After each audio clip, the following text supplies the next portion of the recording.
Alors on ne peut pas prôner la transition énergétique si on ne dispose pas des outils de cette transition.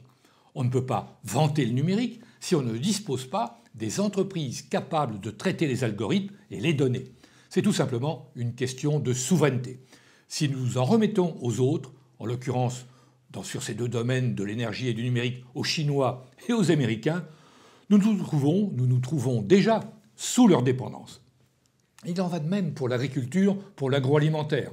La souveraineté alimentaire est une réalité. Un pays qui ne peut pas assurer l'autosuffisance alimentaire de sa population est un pays qui dépend du bon vouloir, pour ne pas dire de la charité, des autres.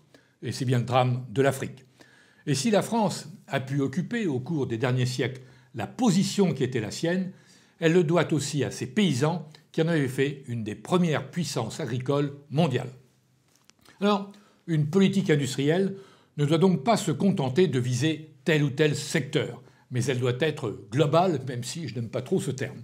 Elle doit viser à moderniser, à installer de la valeur ajoutée dans nos activités, à favoriser l'innovation partout. Une innovation qui ne peut se développer sans un minimum de capital et sans le travail des hommes.